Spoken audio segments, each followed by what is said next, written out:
Hey, Boker Tov, I'm out of jail. I'm out of Facebook jail. Hey! You know what? It was kind of nice. It really was kind of nice. Not so much that I wanted to say things, but I wanted to, wish people birthdays and, um, you know, compliment people and congratulate people and all the sorts of things that are nice about Facebook. Maybe add some photos of children, grandkids. Those things are a little unfortunate to miss, but frankly, um, it's not so bad otherwise. Now, back to it. So I got a question for you. It's a kind of a series of questions. They all begin with, aren't we all? Aren't we all in favor of? So, aren't we all in favor of our children having a better education, excelling in their education, succeeding in life? Aren't we all in favor of people making a good living, profiting from their efforts and their talents, right? Aren't we all in favor of the fact that if people work really hard, it gets them someplace, and if people don't work really hard, they suffer the consequences of that? Aren't we all in favor of a cleaner planet? Don't we all want clean water and clean air? Don't we all want better health and health care? Aren't we all in favor of law and order? Well, everybody but Portland, evidently, and some other places. But aren't we all in favor of being kind and respectful? Aren't we all in favor of our politicians representing the true interests of all Americans and of America? Aren't we all in favor of what made this country great? Is it a problem if I say that one nation under God? Is it a problem if I say in God we trust?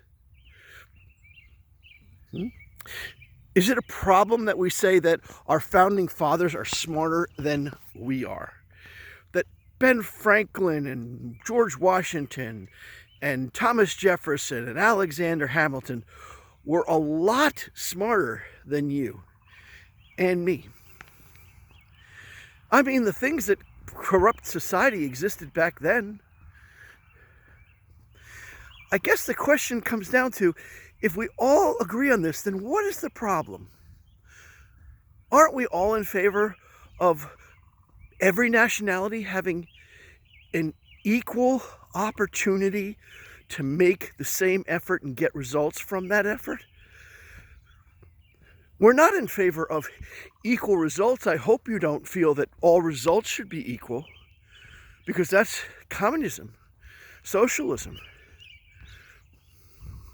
It's interesting how with China, which we think of as communism, has a meritocracy that in some respects is much better than ours. Do you realize how hard it is to excel in China? To get party favor in China? The grades you have to get, the studying you have to do, the energy and effort, and you have to be superior to get further. It's sort of sublimation here. They have, in some ways, more meritocracy, and we have some more communism or socialism or whatever it is. But aren't we in favor of having a country with freedom of expression, freedom of belief, freedom of religion? Don't we all agree that we're individually responsible for our personal feelings? That, people can't make us feel, right? We make ourselves feel. We choose our feelings. Don't we agree that we should choose our own feelings? That we shouldn't let others choose our feelings? Or tell us how we feel? Or tell us how we should feel? Don't we all think that? I'm asking you. So if these are all things that we agree on, why are we fighting so much? I mean, we agree on so much. Why are we fighting so much as a nation? What's the answer? What's the reason? What's the conclusion? There is so much that we can agree on, How come we can't agree? How come Democrats and Republicans are at each other's throats in Congress?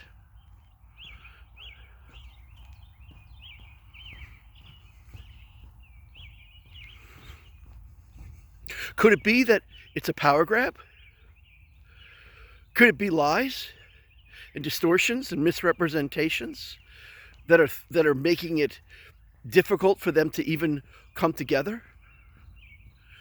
Could it be that they achieve these really meaningful positions in life? You know, to be a congressperson is a significant achievement. And they have little respect for one another on the other side of the aisle? Contempt, really? Could it be that we've taken hate into our hearts?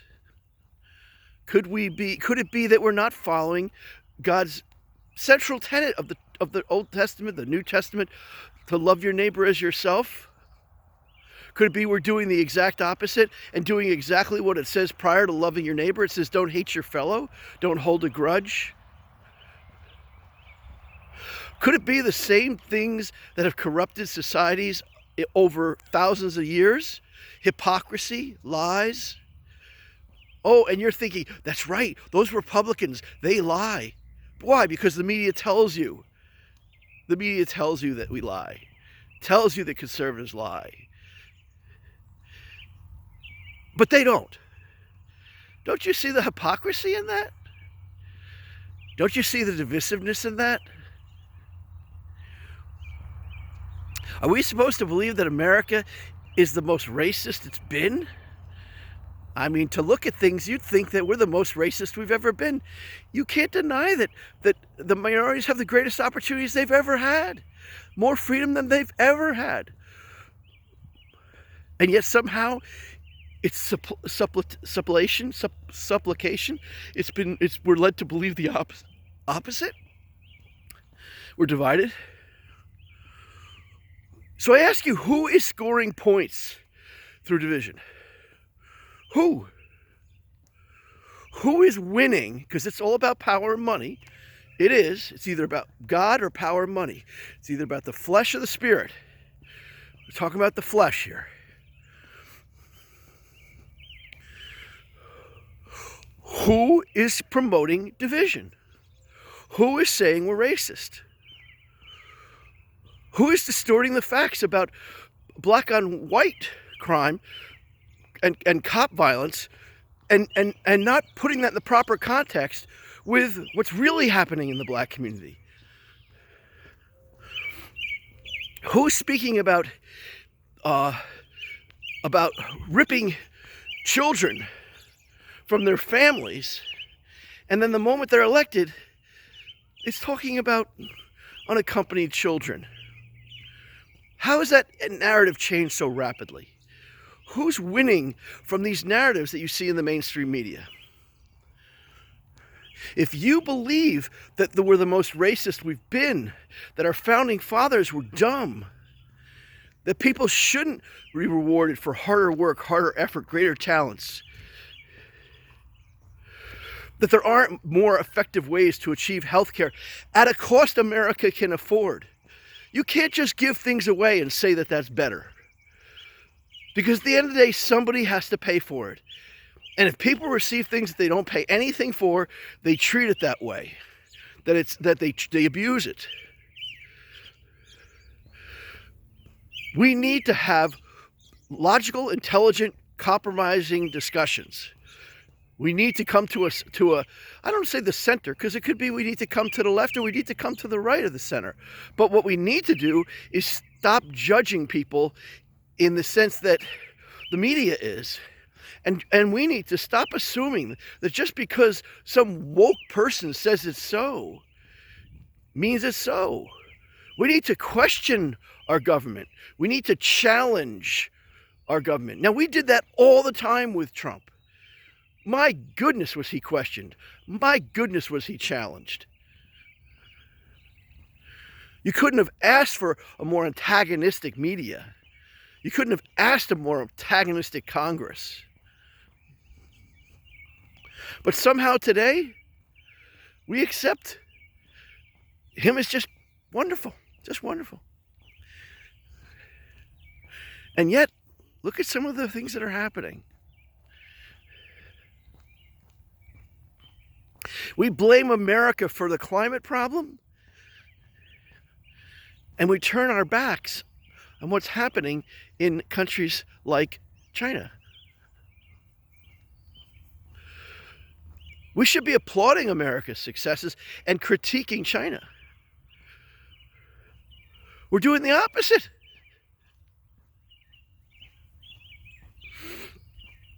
Why? What's going on here? Okay, power, money, and greed.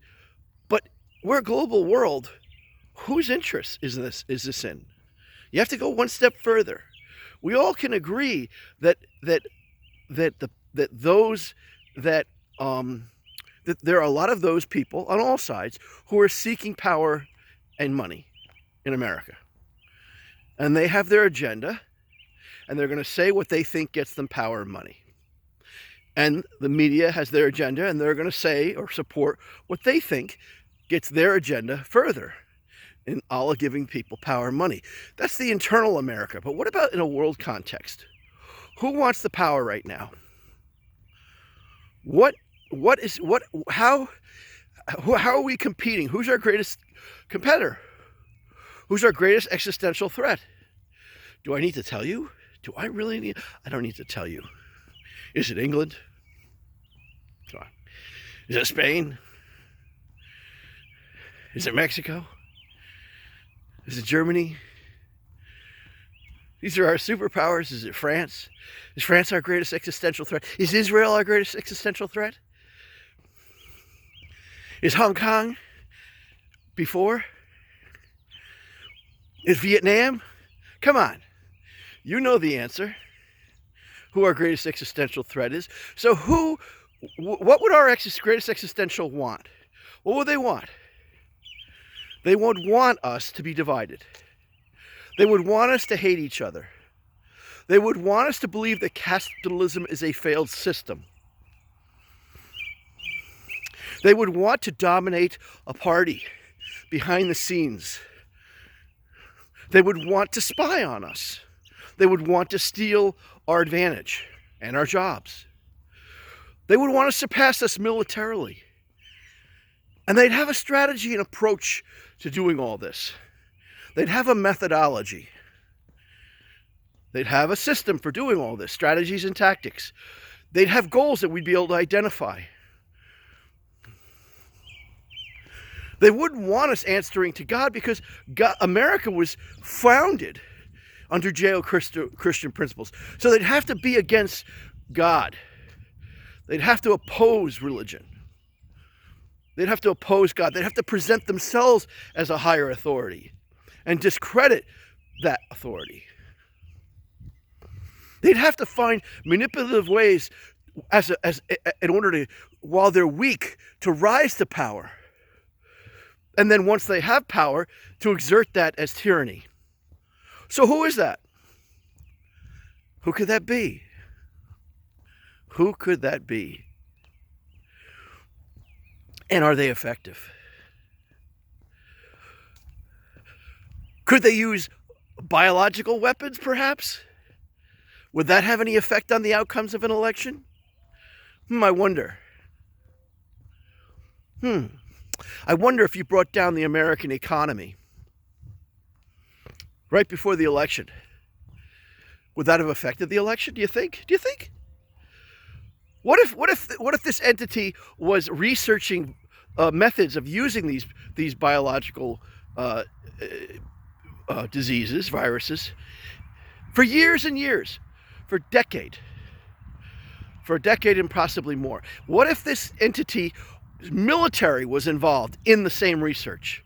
What if research was being done on these viruses in secret laboratories? What if they were dishonest about the the transference of this disease? What if they were dishonest about the existence of the disease? What if they wouldn't allow us to go in with our scientists and know the original code, the original method? What if they had hundreds of others of these diseases that they were working on? What if they had virus treatments in advance? What if they had treatments in advance? Wouldn't that mean that their death toll would be a lot less than the rest of the world?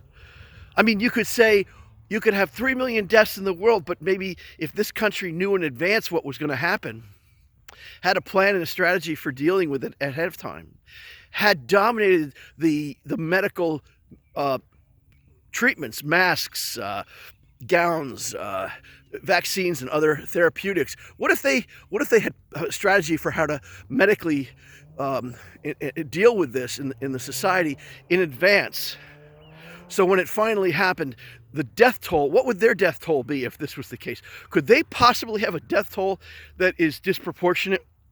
In other words, could they, whereas America has 500,000 deaths, could that country, if they knew all this in advance and had methodology mapped out in advance, could that country possibly have, I don't know, less than 10,000? How about 4,700 deaths? I don't know. Just ask yourself these logical questions. Reach a conclusion on your own. I mean, it's all pretty Occam's razor to me. Where does it lead you to think? Oh, you think conspiracy theory, right? Yeah. You think crazy conservative, right? Yeah. Yeah. And exactly. That's what they want you to think. That's them winning. That's them winning. And they've been winning. And they are winning. Figure it out. Wake up, America. Wake up. Have a great day. I'm back. I don't know how long I'll be out, but this is exactly the kind of thinking that gets you silenced. Why does thinking out loud? Why does thinking and having opinions? Am I asking for people to be heard? No, quite the contrary. I see the pain and struggle in these other nations. And that's one particularly that I'm talking about. I see the fear. No, I want the very best for the people. I want the very best for the people. And the very best is not tyranny. It's not living in fear under surveillance, being silenced, figuratively or literally. No. And I don't want this coming to America, and it is. And my grandchildren will suffer the result. Not me. I'll be dead by then. Watch out, Taiwan. It's coming to you. Watch out, Taiwan. It's coming to you. What are we going to do? What are we going to do? What are we going to do? And what happens when we do that? You ask yourself. When Mr. Trump left office, I wrote an article about this. He created a vacuum. He created a vacuum. That's what a strong, powerful, loud-mouthed leader does. Churchill had the same issue. There were a lot of people that hated Churchill. There were a lot of people that hated Patton. Just because somebody's hated doesn't make them a bad person.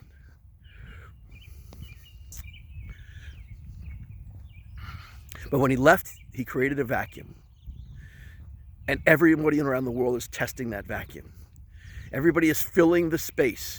A vacuum is one of the strongest forces in the universe. A vacuum will be filled. What's it being filled with? Well, everybody's trying to rush in and fill the vacuum. The socialists and the communists are trying to fill the vacuum. Terrorists around the world are trying to fill the vacuum. Iran is trying to fill the vacuum. Russia is trying to fill the vacuum.